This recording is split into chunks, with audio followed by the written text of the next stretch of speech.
আসসালামু আলাইকুম ওয়া রাহমাতুল্লাহ। সুপ্রিয় শিক্ষার্থীরা, আশা করি তোমরা সবাই আল্লাহ সুবহানাহু ওয়া তাআলার ফজলে ভালো আছো। আমিও আলহামদুলিল্লাহ ভালো আছি।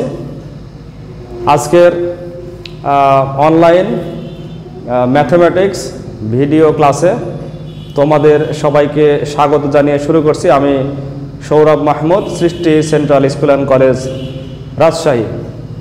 তো এই বর্তমান পরিস্থিতিতেও আল্লাহ সুবহানাহু ওয়া তাআলা যে আমাদেরকে ভালো রেখেছেন এবং আমাদেরকে যে এখনও পর্যন্ত সুস্থ রেখেছেন, পড়ালেখার মধ্যে আমরা থাকতে পারছি, এই জন্য অবশ্যই আমাদের সর্বদা আল্লাহ সুবহানাহু ওয়া তাআলার শুকরিয়া আদায় করতে হবে।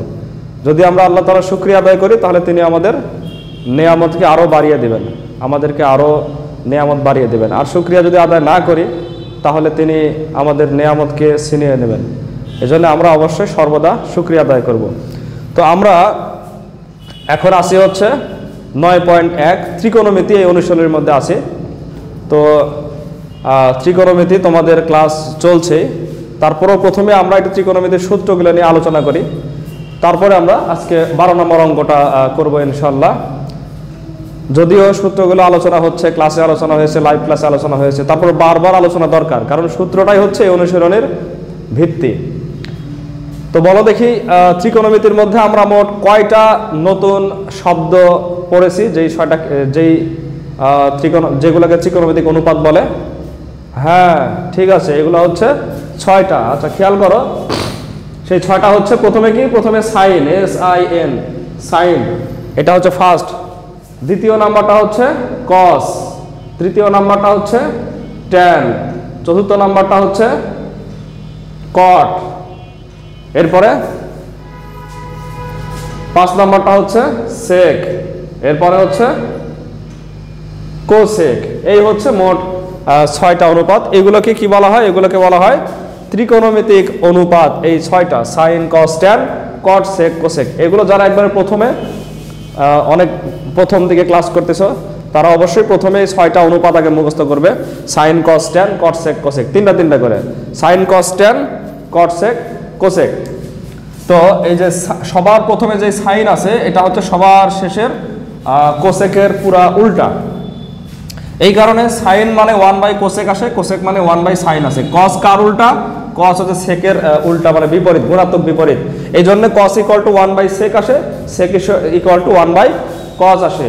আর মাঝখানের যে দুইটা আছে ট্যান এবং কট, এরা একে অপরের বিপরীত। এই কারণে ট্যান ইকুয়াল টু 1/কট আসে, আর কট ইকুয়াল টু কি আসে? 1/ট্যান আসে। তাহলে আমরা কিন্তু এখানে 6টা রূপান্তরের সূত্র পেয়ে গেলাম। সাইন ইকুয়াল টু 1/কোসেক, কোসেক ইকুয়াল টু 1/সাইন, কস ইকুয়াল টু 1/সেক, সেক ইকুয়াল টু 1/কস, ট্যান ইকুয়াল টু 1/কট, কট ইকুয়াল টু 1/ট্যান। 6টা সূত্র হয়ে গেল। এরপরে এই যে ট্যানের 2টা সূত্র আছে, ট্যানের এবং কটের আরো 2টা নতুন সূত্র আছে যেটা বেশি ব্যবহৃত হয়। ট্যান ইকুয়াল টু হচ্ছে সাইন বাই কস, আর কট ইকুয়াল টু তাহলে ট্যানের বিপরীত হবে। যেহেতু আমরা জানি ট্যানের বিপরীত হচ্ছে কট, তাহলে কট ইকুয়াল টু হবে এটার উল্টা, কস বাই সাইন। তাহলে কটা হলো? 8টা সূত্র হয়ে গেল। আর 3টা আছে স্কোয়ারের সূত্র। সেই 3টা হচ্ছে এই যে সাইনের সাথে কসের স্কোয়ারের যোগফল, স্কোয়ার করে যোগফল করলে 1 হয়, অর্থাৎ sign square plus cos square equal to 1 হয়। এরপরে হচ্ছে ট্যানের সাথে সেক, তবে এটা স্কোয়ার করে বিয়োগ করতে হবে, এবং সেক্ষেত্রে সেক স্কোয়ারটা আগে, পরেরটা আগে। তার মানে sec square minus tan square equal to 1। আর সর্বশেষ 11 নম্বর, সেটা হচ্ছে কোসেক আর কটের মধ্যে, এবং কোসেকটা পরে হবে, এটাও বিয়োগ করে। তাহলে cosec square minus cot square equal to 1। তো পরের 3টা আমি আরেকবার বলছি, sine square plus cos square equal to 1, sec square মানে ট্যান স্কোয়ার ইকুয়াল টু 1, আর cosec square minus cot square equal to 1। এই 3টা হচ্ছে 1 এর সূত্র। তো এগুলো তোমরা অবশ্যই প্রথমে ভালো করে আলোচনা করবে, ভালো করে এগুলো আয়ত্ত করবে, এগুলো রেগুলার প্র্যাকটিস করবে, কারণ সূত্রগুলো হচ্ছে অঙ্কের মেন। তো আজকে আমি তোমাদেরকে এই 12 নম্বর অঙ্ক দিয়ে শুরু করব, কারণ কতদিন আমরা 9 নাম্বার পর্যন্ত গিয়েছিলাম, আজকে 12 নাম্বার দিয়ে শুরু করছি। তো এই 12 নম্বর অঙ্কটা কি আছে? লেফট হ্যান্ড সাইডে বলা আছে হচ্ছে কোসেক এ আর কোসেকে -1। যারাই 6টা নামের সাথে পরিচয় আছে, তোমাদের পরিচিত হয়ে গেছো, তারা দেখো যে এই নামগুলো এই 6টার মধ্যে আছে। যেমন কোসেক, কোসেক, কোসেক, কোসেক, এই যে শেষে আছে কোসেক, প্রমাণ করতে হবে সেক, সেকও ওখানে কোসেকের আগেই আছে। তাহলে এগুলো ওই 6টা নামেরই অন্তর্ভুক্ত। তো লেফট হ্যান্ড সাইডে আছে এটা, আর প্রমাণ করতে হবে 2 sec স্কয়ার। যেহেতু প্রমাণ করতে হবে আমরা এক সাইড থেকে শুরু করব, দিয়ে আরেক সাইডে যাব। এই জন্য আমরা শুরু করব কোন সাইড থেকে? লেফট হ্যান্ড সাইড থেকে। লেফট হ্যান্ড সাইডটা আমরা নিয়ে নিই।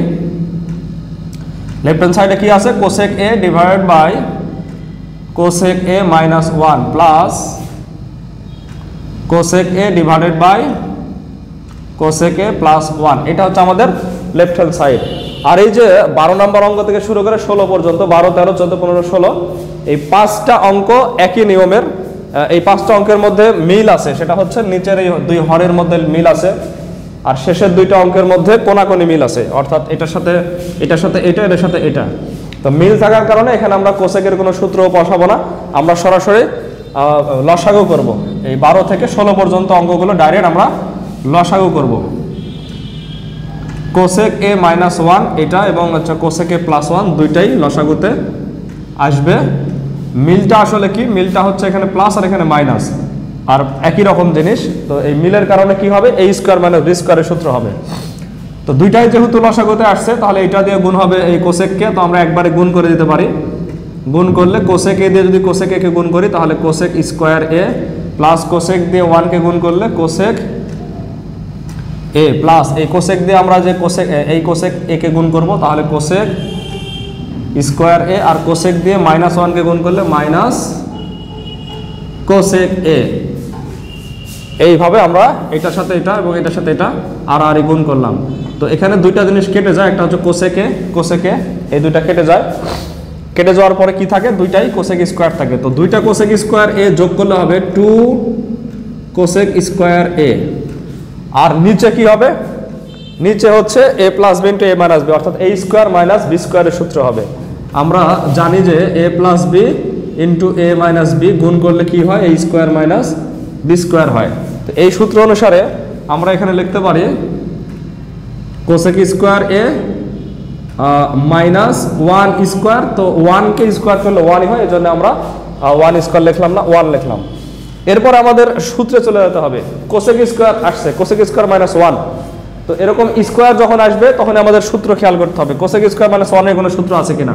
এই যে আমরা 11 নম্বরে বলেছিলাম যে cosec square minus caught square equal to 1। Cosec square A minus caught square A equal to 1। আমরা 1 কে যদি এই পাশে নিয়ে আসি আর কট কে যদি ওই পাশে নিয়ে যাই, তাহলে কি হবে? Cosec square A minus 1 equal to cot square A হবে।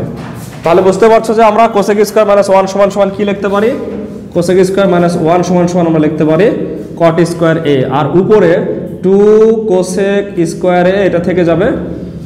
আচ্ছা, এখন এই যে কোসেক স্কয়ার এবং কট স্কয়ার দুই জায়গায় দুই রকম চলে আসলো, উপরে হর এবং লবে। তো এরকম প্রবলেমে যখন আমরা পড়বো তখনই সবাইকে আমরা সাইন কসে নিয়ে যাব, তাহলেই কাটাকাটি করে একটা অ্যান্সার চলে আসবে। তো কোসেককে আমরা সাইন কসে নিলে কি পাবো? আমরা জানি কোসেকের বিপরীত হচ্ছে সাইন, তাহলে কোসেক ইকুয়াল টু কি হবে? কোসেক ইকুয়াল টু হবে 1 by sine square A divided by cot. তো কটের দুইটা সূত্র আছে, একটা কট মানে 1/tan, আর একটা কট মানে যে এটার বিপরীত কস বাই সাইন হবে আরেকটা। তো আমরা এখানে কোনটা বসাবো? যেহেতু সাইন কসে নিয়ে যেতে চাচ্ছে, এজন্য আমরা কটের সূত্র বসাবো cos square A by sine square A, এটাতে নিয়ে যাব। তো আমি নিচে না, পাশে নিচ্ছি, তো আমরা নিচে লিখবে। এটাকে আমরা এখন এই পাশে 2 বাই সাইন স্কয়ার কে আমরা উপরে রাখলাম, গুণ এই নিচে যেটা আছে হর, এটাকে আমরা যদি উপরে নিয়ে যাই তাহলে উল্টে যাবে, গুণ হবে এবং উল্টে যাবে, সাইন স্কয়ার যাবে উপরে। তাহলে sine square A divided by cos square A. এই সাইন স্কয়ার কেটে গেল, এখানে সাইন স্কয়ার কেটে যাওয়ার পরে কি থাকে? আসলে 1 থাকে। তো 1 বাই কস স্কয়ার থাকে, 1 বাই কস স্কয়ার। কসের বিপরীত কে? আমরা জানি কসের বিপরীত হচ্ছে সেক। তাহলে এখানে হয়ে যাবে 2, এখানে 1 বাই কস আছে, তার মানে হয়ে যাবে সেক স্কয়ার এ। এটাই আমাদের রাইট হ্যান্ড সাইড প্রমাণ হয়ে গেল, আমরা লিখে দেবো প্রুভড। অথবা তোমরা আরেকটা লাইন লিখতে পারো যে লেফট হ্যান্ড, অতএব left hand side equal to right hand side, তারপরে প্রুভ লিখতে পারো। তো এর মাধ্যমে আমাদের এই অঙ্কটা শেষ হয়ে গেল। আশা করি সবাই অঙ্কটা বুঝতে পারছো। যেহেতু ভিডিও, তোমরা আবার যদি বুঝতে না পারো ব্যাক করে দেখতে পারবে, নতুন করে আলোচনার দরকার নেই। আবার তোমাদের প্রবলেম হলে আবার পিছন থেকে দেখবে, তাহলে বুঝতে পারবে। আর যদি তারপরও প্রবলেম থাকে আমাকে গ্রুপের মাধ্যমে হোয়াটসঅ্যাপে জানিয়ে দিবে। আর তোমরা এই অঙ্কের মতোই 14 নম্বর অঙ্কটা এটা এই ভিডিওটা দেখে তোমরা 14 নম্বর অঙ্কটা করে ফেলবে। 14 নম্বর অঙ্কটা এটার মতোই, দেখো উপরে এখানে কোসেকের জায়গায় 1 আছে আর এখানে কোসেকের জায়গায় 1 আছে, আরও সহজে অঙ্কটা হয়ে যাবে। তো আজকের এই প্রথম ভিডিও ক্লাস, এরপর থেকে আমরা আস্তে আস্তে ক্রমান্বয়ে পরবর্তী ক্লাসগুলো করার চেষ্টা করব। তো সবাইকে মনোযোগ সহকারে ক্লাসটা দেখার জন্য অনেক অনেক ধন্যবাদ। সবাই এই সময়ে ঘরে থাকার চেষ্টা করো, আর বেশি বেশি করে পড়ালেখার মধ্যেই সময়টা কাটাও। এই সময়কে যারা কাজে লাগাবে, যারা এই সময়ের কে গুরুত্ব দিবে, তারাই কিন্তু পরবর্তীতে তারাই অনেক এগিয়ে যাবে। সবার শুভকামনা করে আমি আজকের ক্লাস এখানে শেষ করছি। আসসালামু আলাইকুম।